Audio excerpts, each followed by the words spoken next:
Hello everyone and welcome back to the Dungeon Learner's Guide. This week we have another Commander's Guild deck tech. This is our 77th deck and it's titled The Little Palace Guard That Could. And if you haven't seen this show before, what we are doing is randomly selecting a card from scryfall.com, working with a budget of $100 or less, and building a commander deck for Magic the Gathering around a theme of the chosen card. So really quickly, before we get into the actual deck tech, I do want to highlight some of our social media accounts and some ways that you can support the channel if that's something you're interested in doing. So first up, we do have our Twitter account. It's at 13POYNZ, Reddit u/POYNZ13, and we have our email, dungeonlearnersguide@gmail.com. All of those are great ways to reach out to us if you ever have any questions, want to talk about some decks, have suggestions, or maybe you just think that there are some cards that we might have missed. Those are all perfect ways to do that, and I do try to post updates on Reddit and Twitter as much as I can, so if you're interested in anything or might have fallen behind, those are great places to check out. Otherwise, if you are looking to support our content directly, you can head on over to TCG Player and go to our affiliate link, which is in the description of the video below. Then any cards you purchase after clicking on that link, we get a little bit of a kickback from, so I do appreciate it if you're going over there and buying some cards. And then finally, the most direct way that you can support the channel is Patreon, patreon.com/dungeonlearnersguide. There you get access to the deck lists a week early. You get access to a Discord channel where you can participate in some of the games if you want to be on the channel itself, or maybe just help out with some of the deck building. And then there's also the ability to get access to the unedited gameplay videos, so you can hear the players kind of talking over the game and their interactions rather than just my own narration, as well as one of our random cards sent directly to you as a thank you for your support. But those are the main ways to support us. If none of that is your style, you can always just like the video, subscribe to the channel. That does help out quite a bit. And of course, I do have to shout out our 5 current patrons. We do have William Swiftfoot, we have Doodle, Observer Will, Calvin Schmidt, and Eric Hui. So to the 5 of you, thank you all very much for all of your support.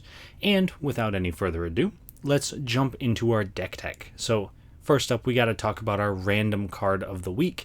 And this one was suggested to us by CozyMicrobe over on Reddit, and it is Palace Guard.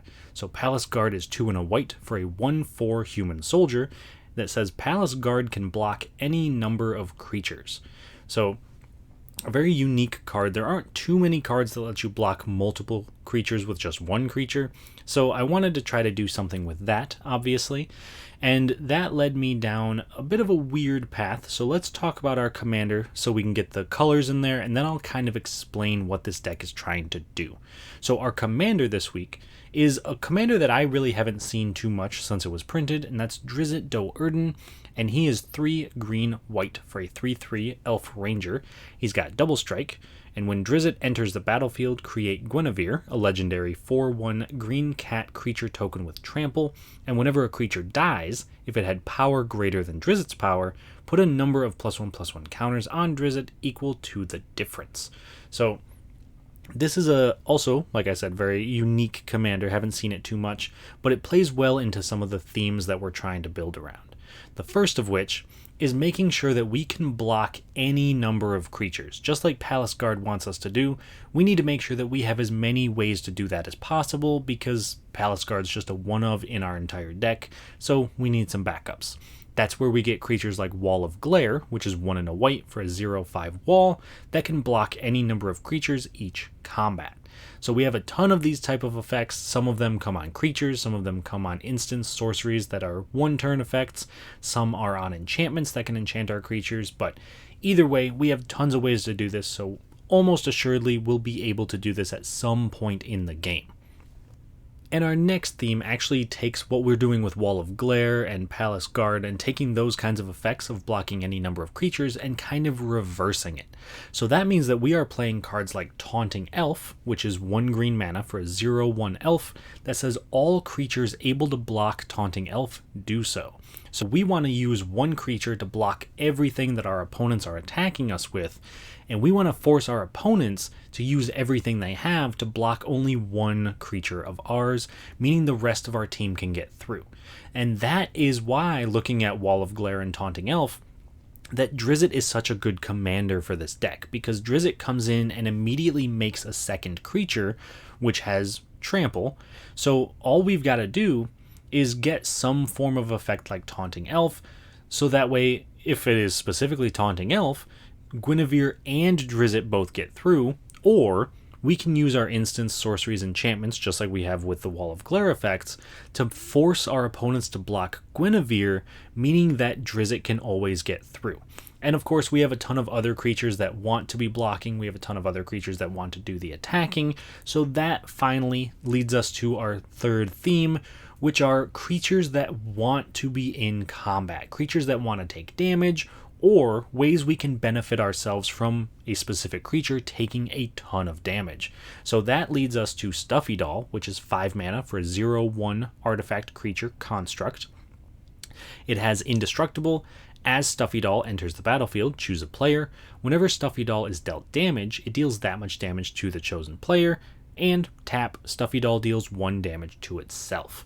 So what we can do is, if we have something like an enchantment that we can enchant Stuffy Doll with that says all creatures have to block if able, we can just attack an opponent with Stuffy Doll. Maybe they have to block with 15 power worth of creatures, and then we can take that 15 damage and send it to somewhere else. So we really want to be controlling the flow of combat with this deck, and that means that we need to benefit from the damage hitting our creatures. So that is the general theme of this deck, and we'll kind of break it down a little bit more because it's definitely super weird. So let's talk about some key cards, and that will kind of flesh out the deck a little bit, make it make a little bit more sense. So our first key card is going to be Vigor. So we're talking about wanting our creatures to take damage, and Vigor is an amazing payoff for that effect. So Vigor is 3 green, green, green for a 6/6 elemental incarnation. It's got trample, and if damage would be dealt to another creature you control, prevent that damage. Put a +1/+1 counter on that creature for each 1 damage prevented this way. When Vigor is put into a graveyard from anywhere, shuffle it into its owner's library. So this is huge for this deck. So if we have something like Palace Guard that can block any number of creatures, our opponents attack us for, we'll say 15 again. Palace Guard blocks all of it, takes 15 damage, which is prevented by Vigor, and we put 15 +1/+1 counters on Palace Guard. At some point, our opponents are going to have to make sure they deal with some of our effects, because if we get a Taunting Elf and we attack with Taunting Elf and a 30 power Palace Guard, that's going to start knocking people out of the game. So Vigor is one of the biggest win conditions in this deck, and it's super useful that when it dies, it gets shuffled back in. So that is pretty much the go-to card if we're looking to end the game. Next up, though, we have Gideon's Sacrifice, which is one of my personal favorite cards, and that's not just because it has Gideon on it, but it is 1 white mana for an instant that says choose a creature or planeswalker you control.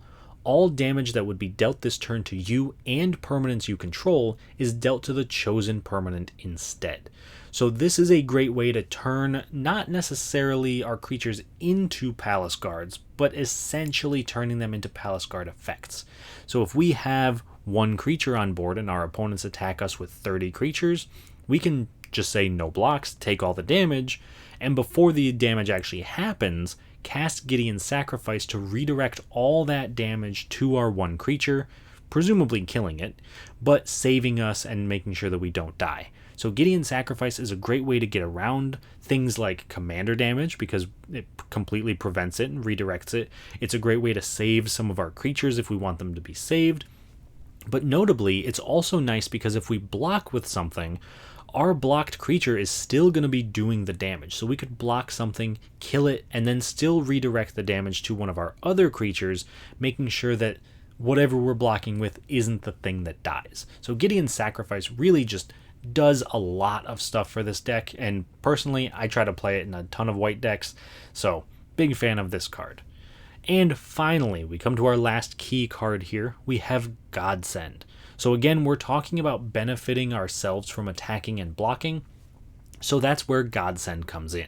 Godsend is 1 white for a legendary artifact equipment. Equipped creature gets +3/+3, and whenever equipped creature blocks or becomes blocked by 1 or more creatures, you may exile one of those creatures. Opponents can't cast cards with the same name as cards exiled with Godsend. Equip 3. So most of the time, this is just going to be a removal spell in our deck because we're forcing our opponents to block our creatures, or because we're forcing blocks to happen because we have massive creatures and our opponents need to attack. Godsend is going to be exiling the best thing on our opponent's board every single time we're getting into combat, which not only is removal, but it's also preventing our opponents from attacking us if they have a choice. Because most of the time, our opponents aren't going to want to swing into something like Godsend because they don't want to lose their best thing. And if we combine that with stuff like Vigor, the creature's not dying. We combine it with Gideon's Sacrifice, the creature's not dying. So this is a phenomenal way to control the board state, control combat, and keep anything unwanted off the board if that's really what we want to do. So those are the key cards for this deck. The next piece of our deck tech is to talk a little bit about some cool interactions in the deck, some synergies that really shine in this particular deck. The first of which is going to be Venomous Breath and Roar of Challenge, which is a little bit unique, but Venomous Breath is 3 and a green for an instant that says at the end of combat, destroy all creatures blocking or blocked by target creature this turn. Now, this card doesn't see a ton of play outside of probably this deck, but it really is an all-star in this deck. This is essentially a one-sided board wipe, just for 4 mana. All we've got to do is attack, or block, I suppose, and then our opponent's every single thing that's in combat is destroyed. And that is a very, very useful way to clear out a bunch of blockers, clear out a bunch of attackers, and then make sure our creatures can get through. And the way we're going to do that is by combining it with Roar of Challenge for 2 and a green, which is a sorcery. All creatures able to block target creature this turn do so, and if we have Ferocious, that creature gains indestructible until end of turn if you control a creature with power 4 or greater. Notably, the Guinevere token that Drizzt makes is a 4 power creature, so we essentially have a 4 power creature in our command zone. That means that for the low cost of 7 mana, which I joke about it being low, but we're a Selesnya deck, we're going to have 7 mana, we are able to wipe away an opponent's entire board and keep our creature because we are going to have indestructible most of the time. That is huge for this deck. That means that we are able to completely control what's happening, and at that point our opponent's going to have to try to rebuild while we keep what we have and can probably start running them over again next turn. So that is cool interaction number 1.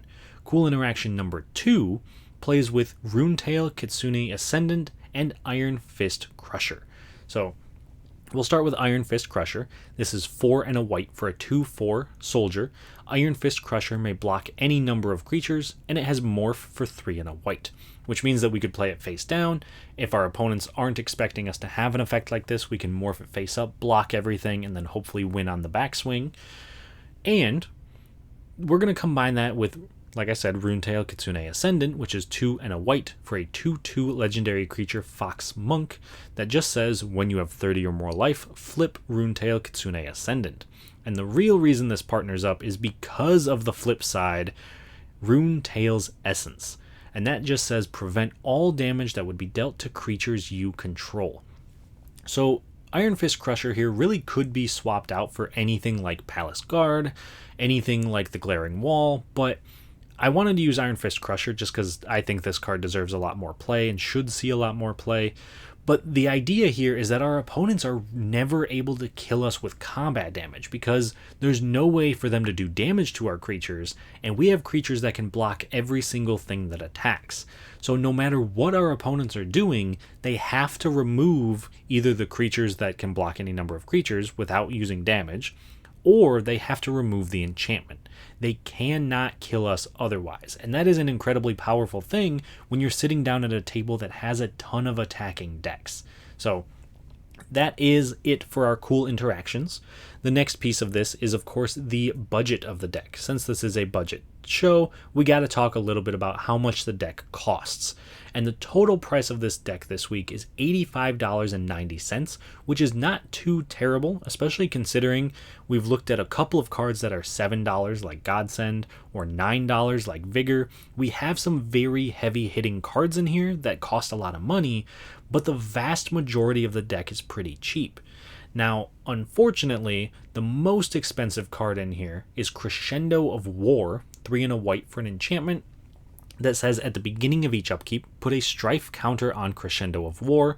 Attacking creatures get +1/+0 for each strife counter on Crescendo of War, and blocking creatures you control get +1/+0 for each strife counter on Crescendo of War. This is almost a $15 card, and I'll be perfectly honest, when I put it into this deck, it was only like $2 to $3, and then it really spiked up in the last couple of weeks. So this deck did start much cheaper than originally, but because we didn't break the $100 limit, I felt there wasn't a need to cut the card out of the deck. However, if you do want to trim down the price of the deck, just taking this one card out cuts you down to about $70. So that's pretty good on its own. And Crescendo of War is a phenomenal card, especially because it's getting a counter each upkeep. That's not just our upkeep, that's every upkeep. And it's giving all attacking creatures +1/+0, which is very good, but specifically it only gives blocking creatures we control +1/+0. So this is a great way to force our opponents to try to attack each other, not us. And then, since we can block every attacking creature, eventually we're going to be able to push through more damage than our opponents can. So I do think Crescendo of War is worth it in this deck. However, it is a $15 card, so if you don't want to include it for budget purposes, this is a good card to cut. On the other hand, if you're looking to increase the price of this deck and you want to add some cards to it, I've got a suggestion there for you as well. And the suggestion for the out-of-budget upgrade this week is Akroma's Will, and I would recommend swapping out Channel Harm for it. So, Akroma's Will, if you don't know what this card is, it is devastating in most decks that it's in, and that would include this one. It is 3 and a white for an instant that says choose one. If you control a commander as you cast this spell, you may choose both. Either creatures you control gain flying, vigilance, and double strike until end of turn, or creatures you control gain lifelink, indestructible, and protection from all creatures until end of turn. Since we are trying to attack with a ton of creatures, block with a ton of creatures, well, I suppose not block with a ton of creatures, block with one creature, Akroma's Will is going to put in a ton of work. Because if we attack with something like Taunting Elf, we force our opponents to block the Taunting Elf, the rest of our board gets through, we could cast Akroma's Will before damage is dealt to give our team flying, vigilance, double strike, lifelink, indestructible, protection from all colors, and kind of sneak attack them. Or we can do this right before combat to get all these keywords, make sure that none of our stuff can be blocked because it has protection from all colors. And if our opponents have any artifact creatures that don't have colors, then we have the Taunting Elf to kind of make sure the rest gets through. But overall, Akroma's Will is, for lack of a better term, a win condition for this deck because we are a combat-focused deck, and this is one of the strongest combat-focused cards you could have. On the flip side, we do have Channel Harm, which, before I get all the comments, I do enjoy Channel Harm. I think it is a very fun card. The downside is that it's 6 mana at instant speed. So let's read through the card. So Channel Harm, 5 and a white for an instant that says prevent all damage that would be dealt to you and permanents you control this turn by sources you don't control. If damage is prevented this way, you may have Channel Harm deal that much damage to target creature. This is, again, a win condition in the deck. The only problem that we run into with this particular deck is that we really want to be playing things every single turn. We want to be putting threats on the board. We want to be making sure that we are pumping up our creatures. It's very, very difficult for our deck to hold up 6 open mana at any given time because there's a good chance that that means we didn't do anything on our turn. And it's not the end of the world if we don't do anything, especially if we know we're going to be able to win through Channel Harm. But a lot of times, if you have a ton of cards in hand and your options are to play them out or hold up Channel Harm, it's almost always better to play them out because there's a good chance your opponent can play around you doing something like this, whether it's Channel Harm, whether it's something like Settle the Wreckage, whether it's something that could do a very similar thing. It's not quite as sneaky as I would like it to be. That's, again, not to say it's not a good card. I do really enjoy Channel Harm, and I put this in a lot of decks that I make.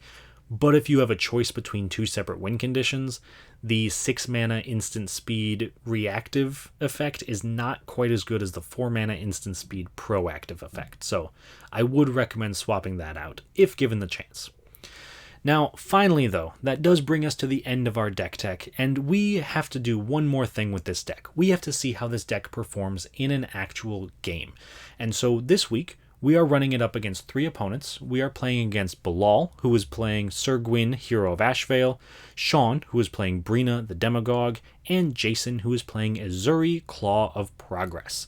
So, Shawn's Brina deck is a +1/+1 counter deck, but he leans pretty hard into stacks style effects, more so tax style effects. So he wants to make sure that people are paying mana to cast things, or paying mana to attack him, or losing life to cast things, or losing life to attack him.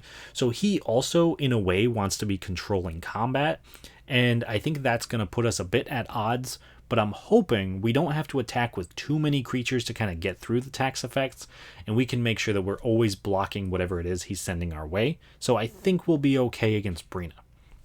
Next up, Bilal's Sir Gwyn deck, also very heavy on controlling combat. He wants to make sure that he's attacking all the time, wants to have giant knights with a ton of equipment on him, and he has mentioned that this is a knight tribal deck. I've played against this deck quite a few times, and it's very powerful, very quick. He does a very good job of rebuilding his board state if anything gets destroyed.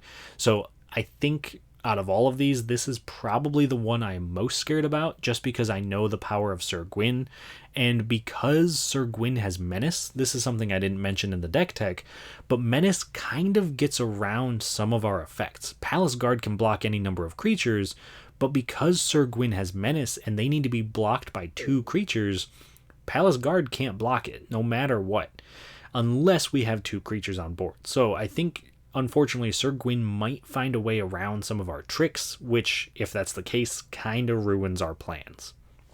And then finally, we have Jason's Azuri, Claw of Progress deck. I don't think I've played against Jason's specific Azuri deck. If I have, I don't recall it off the top of my head, but I've seen plenty of Azuri in the past. I've built my own Azuri deck. I know Azuri can be incredibly powerful, so that is also a deck to be afraid of, especially because I'm sure he has ways to make his stuff unblockable or flying and just kind of get around some of our effects. So definitely concerned there as well. But on the bright side, at least for me personally, this seems to be a table full of decks that want to attack, and that is very much my play style, so I am very excited for this game. I hope you all are as well, and I will talk to you all once it's done for the wrap-up. At the start of the game, Shawn goes first, followed by myself, Bilal, and then Jason. On Shawn's first turn, he plays a Myriad Landscape. I play a Temple of Plenty, scrying 1. Bilal plays a Temple of Malice, scrying 1.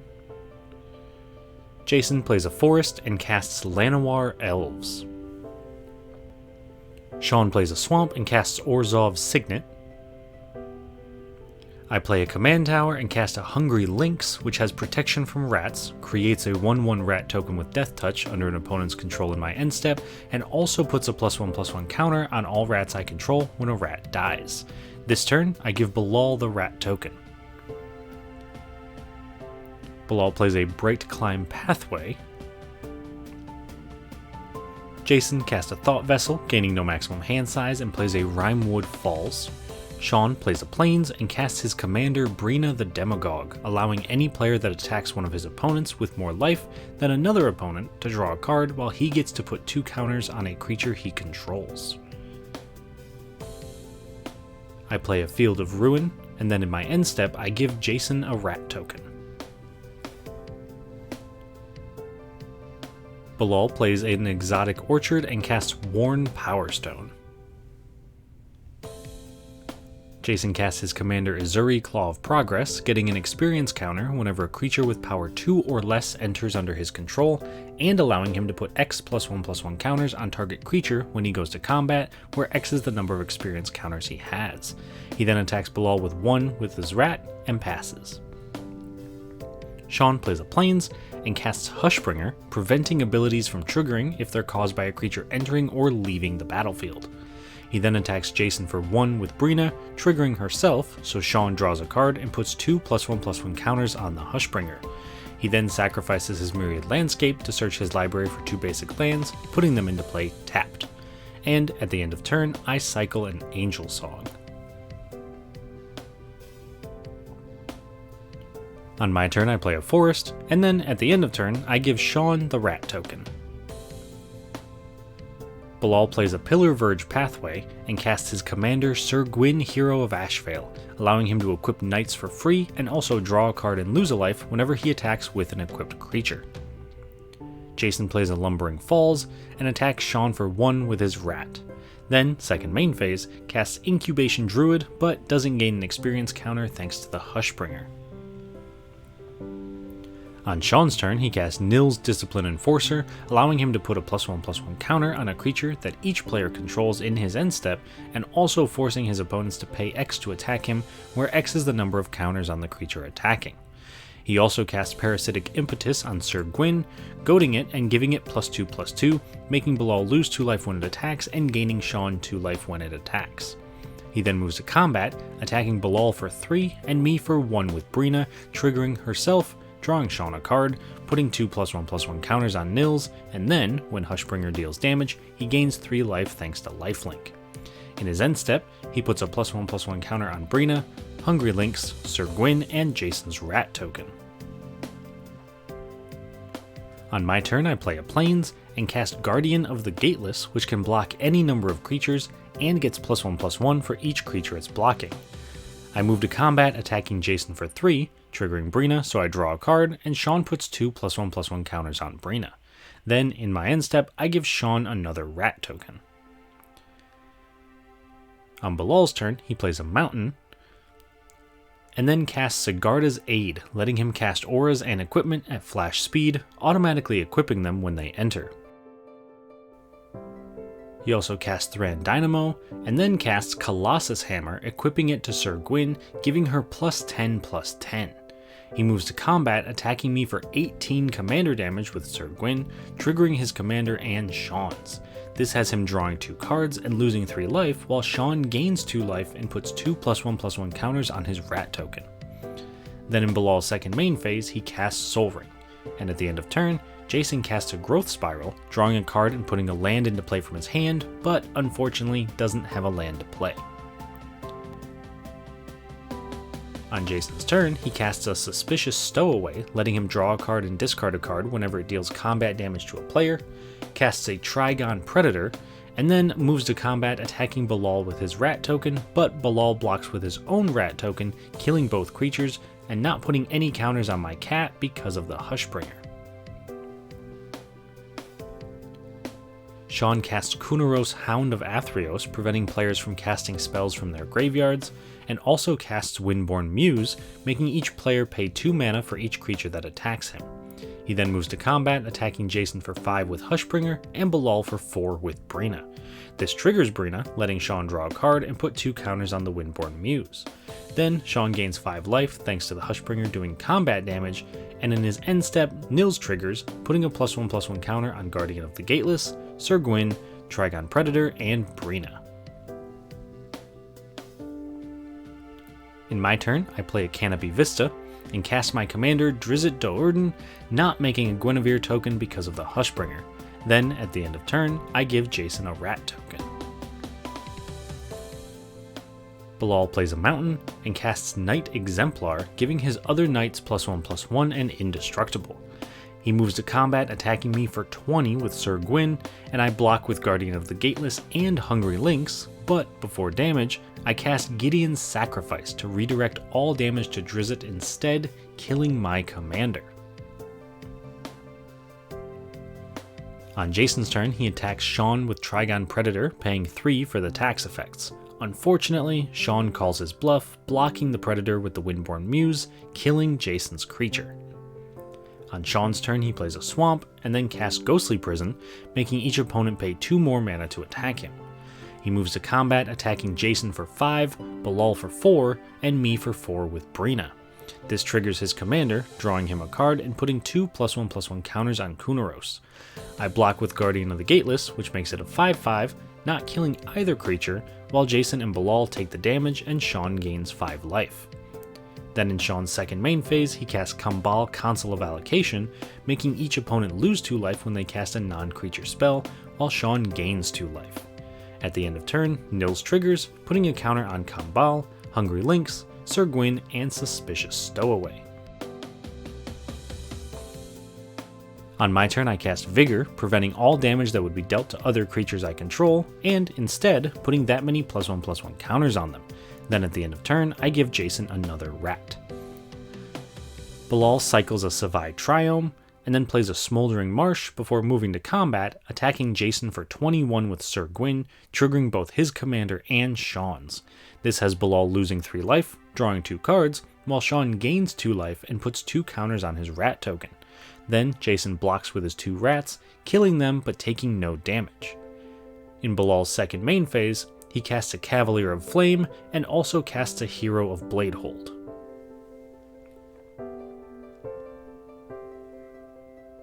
Jason casts a Toski, Bearer of Secrets, allowing him to draw a card whenever a creature he controls deals combat damage to a player. He attacks Bilal for 2 with the Stowaway, drawing 2 cards when it deals damage and discarding 1. On Shawn's turn, he casts Aven Mindcensor, forcing any player who searches their library to only search the top 4 cards instead. He moves to combat, attacking Jason for 4 with Windborn Muse, and attacks me for 11 with Brina and Hushbringer. This triggers Brina, so Shawn draws a card and puts 2 +1/+1 counters on Kambal. Then I block both creatures, attacking me with the Guardian of the Gateless, turning it into a 6/6, killing the Hushbringer and putting 11 +1/+1 counters on the Guardian, while Jason takes 4 and Shawn gains 5. Then at the end of turn, Nils puts a counter on Aven Mindcensor, Guardian of the Gateless, Sir Gwyn, and Toski. I play a Temple of the False God and cast Indrik Umbra on Guardian of the Gateless, giving it +4/+4, First Strike, Totem Armor, and forcing each creature able to block it to block it. I also lose 2 life while Shawn gains 2 life. I move to combat, attacking Bilal with Hungry Lynx, and he blocks with Sir Gwyn, putting 22 +1/+1 counters on the cat. Then at the end of turn, I give Jason a rat, which finally gives him an experience counter. Bilal plays a Spire of Industry and casts Stoneforge Mystic, searching his library for an equipment, Mask of Grizzlebrand, and putting it into his hand. At this point, we remember that Shawn has Aven Mindcensor, so Bilal couldn't have searched his library. To prevent any major changes, Bilal casts Cavalier of Dawn to destroy the Aven Mindcensor, making Shawn a 3/3 Golem token so that he can still get Mask of Grizzlebrand. He then moves to combat, attacking Jason for 22 with Sir Gwyn, triggering his commander and Shawn's, so Bilal loses 3 life and draws 2 cards, while Shawn gains 2 life and puts 2 +1/+1 counters on Brina. Then Jason blocks with Toski and his rat, and, before damage, Bilal casts Mask of Grizzlebrand, equipping it to Sir Gwyn, giving her lifelink and gaining 22 life. Jason plays a Terramorphic Expanse and casts Fathom Mage, getting an experience counter, and moves to combat, putting 2 +1/+1 counters on Fathom Mage and drawing 2 cards. He then attacks me with Toski and the Suspicious Stowaway. I block Toski with the Guardian of the Gateless, putting 2 +1/+1 counters on it, taking 2 damage, and Jason draws 2 cards, then discards 1. In his second main phase, he sacrifices the Terramorphic Expanse to search his library for a basic land, putting it into play tapped. On Shawn's turn, he moves straight to combat, attacking Jason for 12 in the air, triggering his commander, drawing a card, and putting 2 +1/+1 counters on Nils. Then at the end of turn, Nils triggers, putting a counter on Brina, Guardian of the Gateless, Sir Gwyn, and Toski. On my turn, I cast Entangler on Hungry Lynx, allowing it to block any number of creatures. Then at the end of turn, I give Jason a rat, which gives him another experience counter. Bilal casts Crusading Knight and Stormfist Crusader, and then equips Mask of Grizzlebrand to Cavalier of Dawn, giving it flying and lifelink.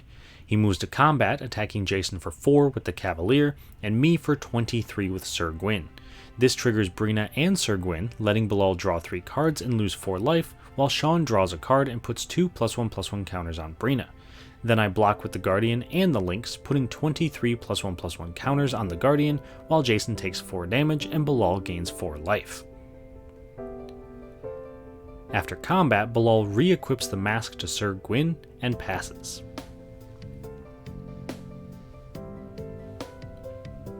Jason plays a forest and casts Skullwinder, returning Trigon Predator from his graveyard to his hand and letting Bilal return his Savai Triome from his graveyard to his hand, also giving Jason an experience counter.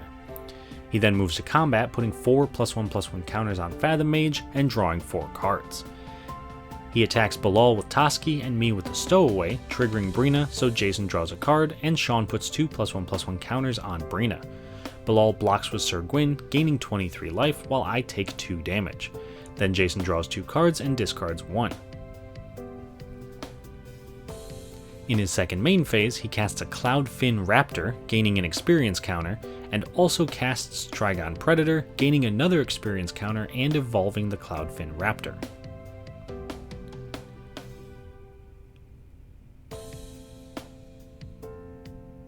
On Shawn's turn, he casts Tragic Arrogance, choosing 1 non-land permanent of each type for each player and forcing everyone to sacrifice the rest. This winds up only leaving behind Brina, Ghostly Prison and Orzhov's Signet for Shawn, Vigor for me, Stoneforge Mystic, Sigarda's Aid and Worn Power Stone for Bilal, and Thought Vessel and Llanowar Elves for Jason. Since everything dies at the same time, Cavalier of Dawn triggers, returning Mask of Griselbrand to Bilal's hand, and the mask itself triggers, letting Bilal pay 20 life to draw 20 cards, which he does. Then, before Bilal loses his floating mana, he casts Batterskull, creating a 0/0 Germ token, which it equips to, giving it +4/+4, Vigilance, and Lifelink. He also recasts Mask of Griselbrand, equipping it to Stoneforge Mystic. Once all of that has resolved, Shawn casts his own Swiftfoot Boots and immediately equips them to his commander, giving her Hexproof and Haste. In response to that, Bilal casts Cranial Plating, equipping it to the Mystic, giving her +1/+0 for each artifact he controls. Shawn then attacks me with Brina, triggering herself, drawing Shawn a card, and putting 2 +1/+1 counters on Brina, making her a 13/13 to try to knock me out of the game. Luckily, I'm able to cast Saving Grace, Enchanting Vigor, to redirect all damage I would take this turn to it instead, killing it and shuffling it back into my library, but keeping me in the game. After that, Shawn plays a Swamp and then passes. I play a Ghost Quarter and recast my commander Drizzt, this time making a Guinevere token. Bilal plays a Plains and casts Fervent Champion, and then pays 2 mana to attack Shawn with Stoneforge Mystic. Before the damage, Bilal casts Scytheclaw, automatically equipping it to the Mystic, giving it +1/+1, and letting it cut a player's life total in half when it deals combat damage to them. He also casts and equips Bloodforged Battleaxe, giving an additional +2/+0 and copying the Battleaxe when equipped creature deals combat damage to a player. This winds up hitting Shawn for 10 total damage before halving his life total and gaining Bilal 10 life. On Jason's turn, he casts a Master Biomancer, letting all his other creatures enter with an additional +1/+1 counter and also making them mutants in addition to their other types. He also casts Champion of Lamholt, which enters with a +1/+1 counter, gets another +1/+1 counter whenever another creature enters under Jason's control, and also makes all his creatures unable to be blocked by any creature with less power than the champions. Finally, he plays a Simic Growth Chamber, returning a forest to his hand. Shawn attacks Bilal with Brina, triggering her, putting 2 +1/+1 counters on her and drawing Shawn a card. Before blocks, Bilal flashes in Maul of the Skyclaves, equipping it to Batterskull, giving it +2/+2, First Strike, and Flying. Still before blocks, Shawn casts Utter End to exile the Maul, preventing Bilal from blocking, so he takes 15 commander damage from Brina. Then in his second main phase, he casts Martial Impetus on Stoneforge Mystic, giving it +1/+1, goading it, and giving all other creatures that attack +1/+1 whenever it attacks. I cast a Combat Calligrapher, allowing anyone who attacks my opponents to make a 2/1 Inkling token that's also tapped and attacking. I move to combat, attacking Bilal for 4 with Guinevere, triggering Brina, drawing a card, letting Shawn put 2 counters on Brina, and also creating an Inkling token. Bilal blocks Guinevere with his Germ token, killing them both, putting a +1/+1 counter on Drizzt, and then Bilal takes 2 damage and gains 6 life. In my second main phase, I cast Brave the Sands, giving all my creatures Vigilance and letting them block an additional creature. Bilal plays a mountain and recasts his commander Sir Gwyn, and equips Batterskull to Stoneforge Mystic and the copy of Bloodforge Battle Axe to Fervent Champion. He moves to combat, attacking Shawn for 3, paying 2 mana for Ghostly Prison, and attacks me with Stoneforge Mystic for 13. This triggers Brina, Calligrapher, and Sir Gwyn, drawing Bilal 3 cards, losing him 2 life, making him an Inkling token that's attacking Shawn, and putting 2 counters on Brina.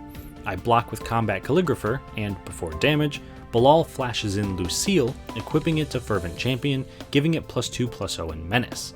This also makes Shawn sacrifice a creature, killing Brina, while Bilal makes a 2/2 Walker token. Notably, this ability triggers on attacks, so Bilal wouldn't have gotten this effect this turn and Brina shouldn't have died, but we don't catch that at the time. Then damage happens, with Shawn taking 7 damage, killing my Calligrapher, gaining Bilal 13 life and making 2 more Battle Axes, and in his second main phase, Bilal re-equips Mask of Rizzlebrand and Batterskull to Sir Gwyn. Jason plays a Forest and casts Wistful Selkie, drawing a card, putting a +1/+1 counter on it, and also putting a counter on Champion of Lamholt. He also casts Hadana's Climb, putting a +1/+1 counter on a creature when he moves to combat, transforming the climb if the creature has 3 or more counters on it, which he immediately does, putting a counter on the champion and transforming Hadana's Climb. Shawn recasts his commander Brina, equipping her with the Swiftfoot Boots, and also casts Shale, Dean of Radiance, and plays an Orzhov Basilica, returning a swamp to hand. He moves to combat, attacking me with Brina, triggering herself, drawing Shawn a card, putting 2 counters on Brina, and hitting me for 3 commander damage.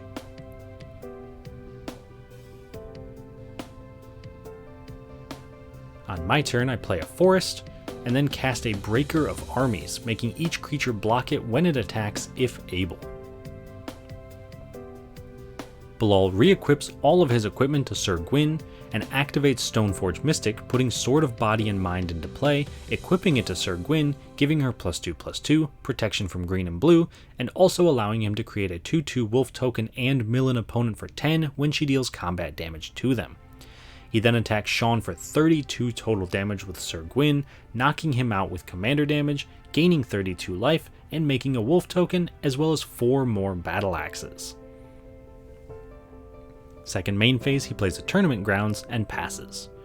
Jason recasts his commander Azuri, moves to combat, putting Azuri's counters on Champion of Lamholt, and this allows him to attack me with his entire board, using Hadana's Climb to double the champion's power so that none of my creatures can attack, knocking me out of the game.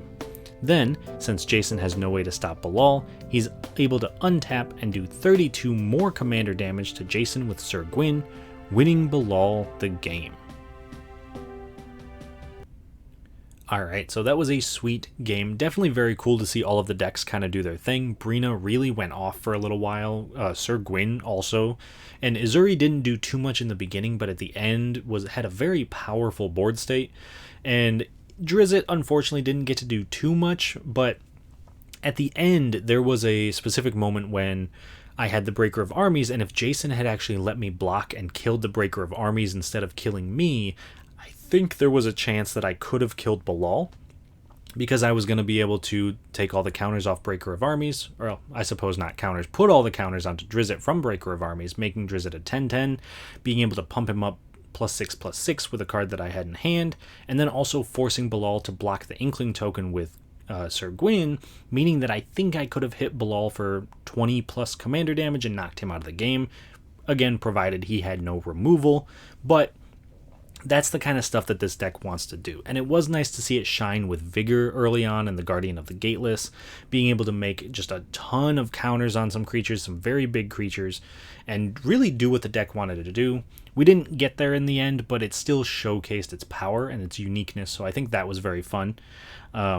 Bilal's deck, Sir Gwyn, the winning deck, the Sir Gwynning deck, I suppose, did a very good job as well of kind of mitigating some of the issues of losing his creatures early on and being able to recast Sir Gwyn, making sure that he could keep his artifacts on board, because he really didn't lose much, and being able to keep the enchantment that was letting him flash in all of his stuff every turn, the Sigarda's Aid, was incredibly useful for him, because it meant that he could kind of play a reactionary style strategy while still keeping the aggro on the table, which I think is what allowed him to win at the end. Jason's Azuri deck, like I said, didn't do too much in the beginning. That Hushbringer really shut down a lot of what he wanted to do. But what it did do for him is it allowed him to kind of build up his counters at the end, and being able to make things unblockable with the Champion of Lamholt let him knock me out of the game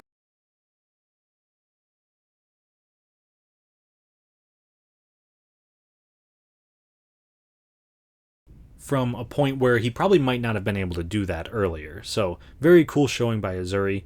And then finally, Shawn's Brina deck really was the MVP of this game. I think that if he hadn't cast the Tragic Arrogance, I don't see how he could have lost, because at that point none of us could find any board wipes, none of us were able to interact with his things, we couldn't attack him. So I think that if Shawn had just kind of hung off on the board wipe, let Bilal kill me and Jason, because Sir Gwyn was going to get to that point eventually since she was goaded, he probably could have just, swept up the pieces with Brina at that point. So I think the board wipe might have been a mistake, but there was really no way to know in the moment. But losing all of his tax pieces really, I think, cost him in the end.